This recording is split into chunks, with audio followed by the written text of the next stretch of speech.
Hello दोस्तों, नमस्कार। मैं हूं दीपक आनंद। आपका अपना चैनल टारगेट एग्जाम मास्टर में हार्दिक स्वागत है। दोस्तों, इस आज की वीडियो में हम लोग बात करने वाले हैं संविधान के महत्वपूर्ण अनुच्छेदों के बारे में, जो कि आपके एग्जाम के दृष्टिकोण से बहुत ही महत्वपूर्ण होने वाले हैं। यदि आप उत्तर प्रदेश की किसी भी भर्ती की तैयारी कर रहे हैं तो फिर ये सेशन आज का आपके लिए बहुत ही महत्वपूर्ण होने वाला है। फिर तो चलिए स्टार्ट करते हैं। आपसे आग्रह है, यदि आप अभी तक हमारे चैनल को सब्सक्राइब नहीं किए तो हमारे चैनल को सब्सक्राइब करके बेल आइकन को प्रेस कर लें, जिससे आने वाली हर नई वीडियो का नोटिफिकेशन आपको मिले सबसे पहले। तो चलिए स्टार्ट करते हैं। दोस्तों, यहाँ से देखिए, आज हम लोग कवर करने वाले हैं अनुच्छेद नंबर 60 से। इसके पीछे हम लोगों ने अनुच्छेद नंबर 1 से अनुच्छेद नंबर 59 तक हम एक पिछली वीडियो में हम लोग बात कर चुके हैं। तो फिर चलिए यहाँ से देखते हैं अनुच्छेद नंबर 60 से। अनुच्छेद नंबर 60 में देखिए, राष्ट्रपति की शपथ का वर्णन किया गया है। अनुच्छेद नंबर 60 के अंतर्गत आपको राष्ट्रपति की शपथ का वर्णन आपको यहाँ पे मिल जाएगा।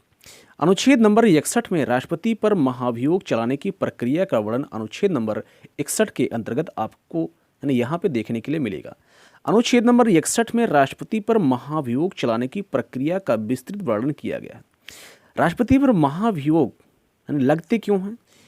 यदि राष्ट्रपति चाहे तो वह अपने पद से स्वयं यानी इस्तीफा दे सकता है। और महाभियोग लगता क्यों है? इसका मेन रीज़न ये है कि अगर राष्ट्रपति केंद्र का एक महत्वपूर्ण अंग होता है। यदि राष्ट्रपति संविधान के अनुरूप किसी कार्य को नहीं कर रहा है तो फिर आप उसे महाभियोग प्रणाली के तहत उसको उसके पद से हटा सकते हैं। राष्ट्रपति पर महाभियोग लगाए जाने के उसको होना लगभग आपका 14 दिन पूर्व राष्ट्रपति को सूचित किया जाता है कि आपके खिलाफ हम लोग महाभियोग लाने जा रहे हैं। यदि राष्ट्रपति सुधर गया तब तो अच्छा है, और यदि राष्ट्रपति महोदय उस पर नहीं सुधरे तो फिर उनके खिलाफ महाभियोग सबसे पहले हम लाते हैं राज्यसभा में। महाभियोग सबसे पहले राज्यसभा में लाएंगे, फिर इसके बाद लोकसभा में लाएंगे, और जब दोनों जगह से पूर्ण रूप से बहुमत पारित हो जाएगा तो फिर उनको उनके पद से हटा दिया जाएगा। नेक्स्ट अनुच्छेद देखते हैं, अनुच्छेद नंबर 63। अनुच्छेद नंबर 63 में भारत का उपराष्ट्रपति पद का वर्णन आपको अनुच्छेद नंबर 63 के अंतर्गत देखने के लिए मिल जाएगा। अनुच्छेद नंबर 64 में उपराष्ट्रपति का राज्यसभा का पदेन सभापति होना, इसका वर्णन आपको अनुच्छेद नंबर 64 के अंतर्गत मिल जाएगा। उपराष्ट्रपति का सभापद का पदेन सभापति, उपराष्ट्रपति का पद क्यों बनाया गया? तो फिर उपराष्ट्रपति का पद इसलिए बनाया गया कि यदि राष्ट्रपति अनुपस्थित रहते हैं तो फिर उनके पद पर ये कार्य कर सकते हैं, या फिर अगर राष्ट्रपति उपस्थित हैं तो फिर इनका दूसरा कार्य है कि ये राज्यसभा का पदेन सभापति के रूप में कार्य करेंगे। इनके दो ही कार्य हैं और दो ही इनकी शक्तियाँ हैं इनको। तो फिर चलिए आगे देखते हैं। अनुच्छेद नंबर 65 यानी अनुच्छेद नंबर 65 के अंतर्गत आपको मिलेगा राष्ट्रपति के पद की रिक्त पद पर उपराष्ट्रपति के कार्य। यानी अगर राष्ट्रपति अपने पद पर नहीं है तो फिर वहाँ पे उपराष्ट्रपति उनके पद पर कार्य करेंगे, और पद पर कार्य करते हुए उनको उस समय का वेतन भत्ता भी उपराष्ट्रपति को मिलेगा। नेक्स्ट अनुच्छेद देखेंगे हम लोग, अनुच्छेद नंबर 66, उपराष्ट्रपति का निर्वाचन। यानी उपराष्ट्रपति का निर्वाचन कैसे होता है, इसकी सारी प्रक्रिया अनुच्छेद नंबर 66 के अंतर्गत आपको देखने के लिए मिलेगा। उपराष्ट्रपति की यानी पदावधि, अनुच्छेद नंबर 67 यानी अनुच्छेद नंबर 67 के अंतर्गत आपको उपराष्ट्रपति की पदावधि यानी उपराष्ट्रपति का कार्यकाल कितना है, इसका वर्णन आपको देखने के लिए मिलेगा। अनुच्छेद नंबर 68 के अंतर्गत आपको उपराष्ट्रपति के पद की रिक्त भरने के लिए निर्वाचन की प्रक्रिया आपको अनुच्छेद नंबर 68 के तहत देखने के लिए मिल जाएगी। अनुच्छेद नंबर 69 में उपराष्ट्रपति द्वारा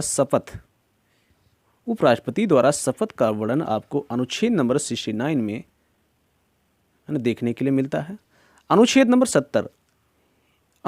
70 के अंतर्गत अन्य आकस्मिकता में राष्ट्रपति के कर्तव्यों का निर्वहन, इसका वर्णन आपको अनुच्छेद नंबर 70 के तहत मिल जाएगा। अनुच्छेद नंबर 71 में राष्ट्रपति और उपराष्ट्रपति के निर्वाचन संबंधी विषय ये रखे गए हैं। अनुच्छेद नंबर 71 के अंतर्गत राष्ट्रपति और उपराष्ट्रपति के निर्वाचन संबंधी विषय का वर्णन अनुच्छेद नंबर 71 के अंतर्गत आपको देखने के लिए मिलता है। अनुच्छेद नंबर 72 के अंतर्गत क्षमादान की शक्ति, यानी राष्ट्रपति के द्वारा क्षमादान की जो शक्ति है वो अनुच्छेद नंबर 72 के अंतर्गत आपको देखने के लिए मिल जाती है। अनुच्छेद नंबर 73 के अंतर्गत हम देखेंगे संघ की कार्यपालिका शक्ति का विस्तार, ये राष्ट्रपति के हाथों में होता है, तो फिर ये संघ की कार्यपालिका का विस्तार अनुच्छेद नंबर 73 के अंतर्गत देखने के लिए मिलता है। अनुच्छेद नंबर 74 में राष्ट्रपति को सलाह देने के लिए मंत्रिपरिषद का गठन किया जाएगा। तो फिर अनुच्छेद नंबर 74 के अंतर्गत राष्ट्रपति को सलाह देने के लिए एक मंत्रिपरिषद का गठन होगा और जो राष्ट्रपति को सलाह देंगे। अनुच्छेद नंबर 75 के अंतर्गत मंत्रियों के बारे में उपबंध का वर्णन आपको मिलता है अनुच्छेद नंबर 75 के अंतर्गत। अनुच्छेद नंबर 76 में भारत का एक महान्यायवादी होगा। अनुच्छेद नंबर 76 के अंतर्गत आपको भारत का एक महान्यायवादी होगा और भारत के महान्यायवादी का कार्य होता है कि ये एक प्रकार के ये विशेषज्ञ और सलाहकार होते हैं और जो केंद्र सरकार को हर मामले में सलाह देते हैं। अनुच्छेद नंबर 76 में भारत का महान्यायवादी, इसका वर्णन आपको देखने के लिए मिलता है। अनुच्छेद नंबर 77 के अंतर्गत भारत सरकार के कार्य का संचालन का वर्णन अनुच्छेद नंबर 77 के अंतर्गत आपको देखने के लिए मिल जाते हैं। अनुच्छेद नंबर 78 के अंतर्गत राष्ट्रपति को जानकारी देने के लिए प्रधानमंत्री के कर्तव्यों का वर्णन अनुच्छेद नंबर 78 के अंतर्गत मिलता है। अनुच्छेद नंबर 79 यानी इसमें आपका संसद का गठन का वर्णन जो आपका ही अनुच्छेद नंबर 79 के तहत आपको मिलता है देखने के लिए। अनुच्छेद नंबर 80 यानी अनुच्छेद 80 में राज्यसभा की संरचना का वर्णन किया गया है। अनुच्छेद नंबर 81 में लोकसभा की संरचना का वर्णन किया गया है।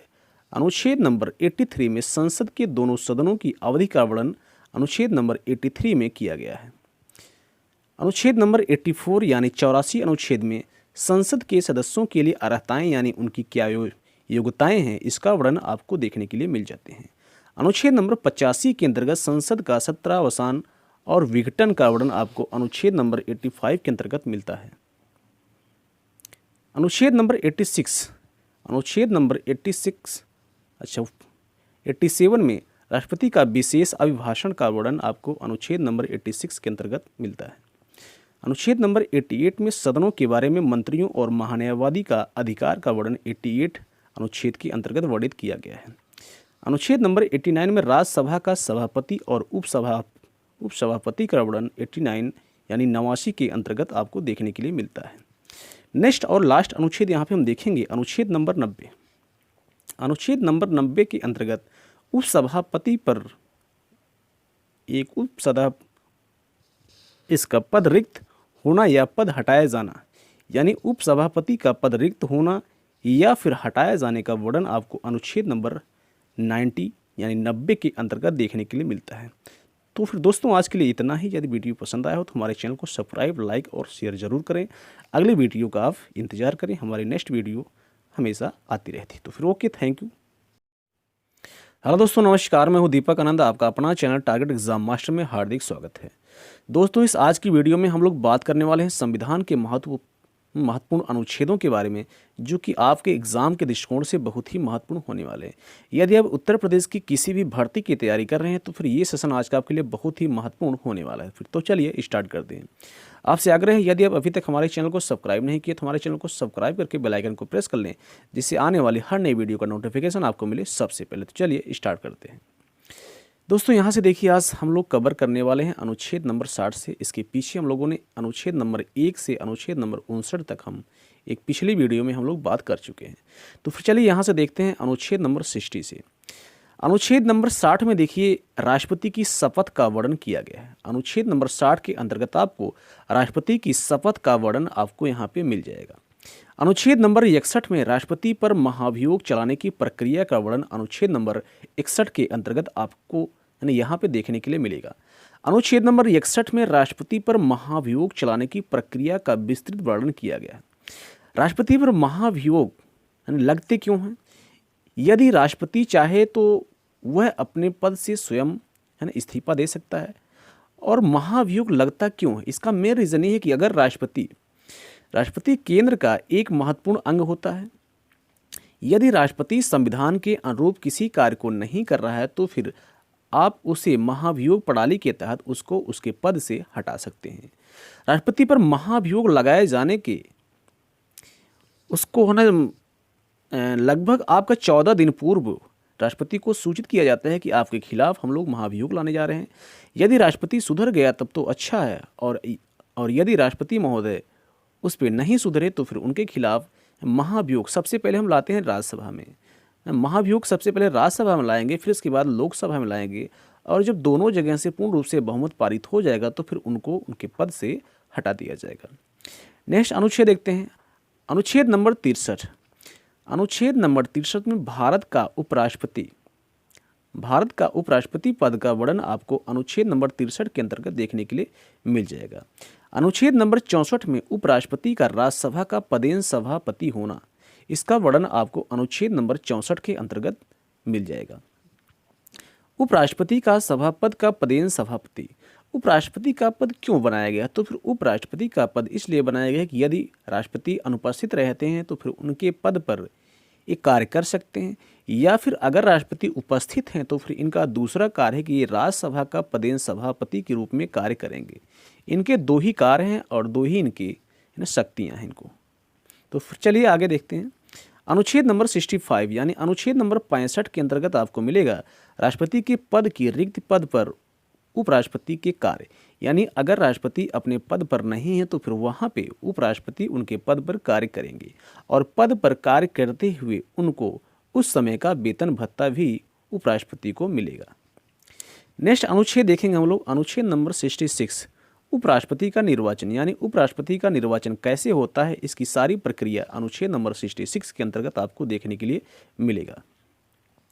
उपराष्ट्रपति की यानी पदावधि अनुच्छेद नंबर 67 यानी अनुच्छेद नंबर 67 के अंतर्गत आपको उपराष्ट्रपति की पदावधि यानी उपराष्ट्रपति का कार्यकाल कितना है, इसका वर्णन आपको देखने के लिए मिलेगा। अनुच्छेद नंबर 68 के अंतर्गत आपको उपराष्ट्रपति के पद की रिक्त भरने के लिए निर्वाचन की प्रक्रिया आपको अनुच्छेद नंबर 68 के तहत देखने के लिए मिल जाएगी। अनुच्छेद नंबर 69 में उपराष्ट्रपति द्वारा शपथ का वर्णन आपको अनुच्छेद नंबर 69 में देखने के लिए मिलता है। अनुच्छेद नंबर 70 के अंतर्गत अन्य आकस्मिकता में राष्ट्रपति के कर्तव्यों का निर्वहन, इसका वर्णन आपको अनुच्छेद नंबर 70 के तहत मिल जाएगा। अनुच्छेद नंबर 71 में राष्ट्रपति और उपराष्ट्रपति के निर्वाचन संबंधी विषय ये रखे गए हैं। अनुच्छेद नंबर 71 के अंतर्गत राष्ट्रपति और उपराष्ट्रपति के निर्वाचन संबंधी विषय का वर्णन अनुच्छेद नंबर 71 के अंतर्गत आपको देखने के लिए मिलता है। अनुच्छेद नंबर 72 के अंतर्गत क्षमादान की शक्ति, यानी राष्ट्रपति के द्वारा क्षमादान की जो शक्ति है वो अनुच्छेद नंबर 72 के अंतर्गत आपको देखने के लिए मिल जाती है। अनुच्छेद नंबर 73 के अंतर्गत हम देखेंगे संघ की कार्यपालिका शक्ति का विस्तार, ये राष्ट्रपति के हाथों में होता है, तो फिर ये संघ की कार्यपालिका का विस्तार अनुच्छेद नंबर 73 के अंतर्गत देखने के लिए मिलता है। अनुच्छेद नंबर 74 में राष्ट्रपति को सलाह देने के लिए मंत्रिपरिषद का गठन किया जाएगा, तो फिर अनुच्छेद नंबर 74 के अंतर्गत राष्ट्रपति को सलाह देने के लिए एक मंत्रिपरिषद का गठन होगा और जो राष्ट्रपति को सलाह देंगे। अनुच्छेद नंबर 75 के अंतर्गत मंत्रियों के बारे में उपबंध का वर्णन आपको मिलता है अनुच्छेद नंबर 75 के अंतर्गत। अनुच्छेद नंबर 76 में भारत का एक महान्यायवादी होगा। अनुच्छेद नंबर 76 के अंतर्गत आपको भारत का एक महान्यायवादी होगा और भारत के महान्यायवादी का कार्य होता है कि ये एक प्रकार के ये विशेषज्ञ और सलाहकार होते हैं और जो केंद्र सरकार को हर मामले में सलाह देते हैं। अनुच्छेद नंबर 76 में भारत का महान्यायवादी, इसका वर्णन आपको देखने के लिए मिलता है। अनुच्छेद नंबर 77 के अंतर्गत भारत सरकार के कार्य का संचालन का वर्णन अनुच्छेद नंबर 77 के अंतर्गत आपको देखने के लिए मिल जाते हैं। अनुच्छेद नंबर 78 के अंतर्गत राष्ट्रपति को जानकारी देने के लिए प्रधानमंत्री के कर्तव्यों का वर्णन अनुच्छेद नंबर 78 के अंतर्गत मिलता है। अनुच्छेद नंबर 79 यानी इसमें आपका संसद का गठन का वर्णन जो आपका ही अनुच्छेद नंबर 79 के तहत आपको मिलता है देखने के लिए। अनुच्छेद नंबर 80 यानी अनुच्छेद 80 में राज्यसभा की संरचना का वर्णन किया गया है। अनुच्छेद नंबर 81 में लोकसभा की संरचना का वर्णन किया गया है। अनुच्छेद नंबर 83 में संसद के दोनों सदनों की अवधि का वर्णन अनुच्छेद नंबर 83 में किया गया है। अनुच्छेद नंबर 84 यानी 84 अनुच्छेद में संसद के सदस्यों के लिए अर्हताएं यानी उनकी क्या योग्यताएं हैं, इसका वर्णन आपको देखने के लिए मिल जाते हैं। अनुच्छेद नंबर 85 के अंतर्गत संसद का सत्रावसान और विघटन का वर्णन आपको अनुच्छेद नंबर 85 के अंतर्गत मिलता है। अनुच्छेद नंबर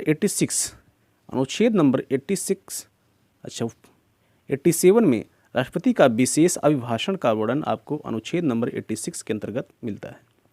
अनुच्छेद नंबर 88 में सदनों के बारे में मंत्रियों और महान्यायवादी का अधिकार का वर्णन 88 अनुच्छेद के अंतर्गत वर्णित किया गया है। अनुच्छेद नंबर 89 में राज्यसभा का सभापति और उपसभापति का वर्णन 89 यानी 89 के अंतर्गत आपको देखने के लिए मिलता है। नेक्स्ट और लास्ट अनुच्छेद यहाँ पे हम देखेंगे अनुच्छेद नंबर 90। अनुच्छेद नंबर 90 के अंतर्गत उपसभापति पर एक उपसभा इसका पद रिक्त होना या पद हटाया जाना, यानी उपसभापति का पद रिक्त होना या फिर हटाया जाने का वर्णन आपको अनुच्छेद नंबर 90 यानी 90 के अंतर्गत देखने के लिए मिलता है। तो फिर दोस्तों आज के लिए इतना ही। यदि वीडियो पसंद आया हो तो हमारे चैनल को सब्सक्राइब, लाइक और शेयर ज़रूर करें। अगले वीडियो का आप इंतज़ार करें। हमारी नेक्स्ट वीडियो हमेशा